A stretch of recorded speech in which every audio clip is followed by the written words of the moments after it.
So there's a few really important skills. One of the most important is obviously you have to be creative. You can't be too much of a business person. You have to have a lot of compassion. You're dealing with people's most important days. You can go from absolute joy with births and marriages and stress with brides, but you can also go through people's saddest moments, and you're doing funerals and grieving, and so you have to have a lot of compassion when you're dealing with things like that. You have to obviously have a very good sense of colour.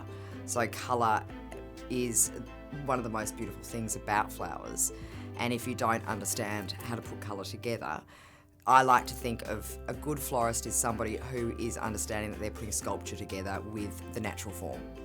I look for girls that are creative in their and have confidence in themselves. So you have to be able to go against the trend and to have your own ideas and creativity, because that's the way that you've got to be set aside, if you know what I mean. You're going to be looked upon as someone that's a real creative. Someone that doesn't look at Pinterest all the time and things like that.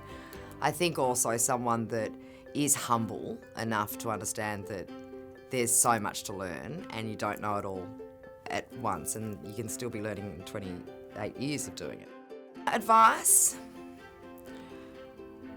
understand that it's actually not glamorous, and it's back of house, it's not front of house. It's not about how everything is pretty. It's actually physical work. It's up ladders, it's rigging, it's understanding other people's jobs as well. So you've got to have a really good understanding of the riggers' jobs and everyone else that are putting everything together to make something come together. And that's especially in event floristry, but if it's in retail floristry, it's understanding that you've just got to... It's really one of those jobs where it's a bit of a schlepper job. Do you know what I mean? And that's why I said the ego just has to stay at the door. You can't. It's about if you are really passionate about flowers and love flowers, you will do this easily.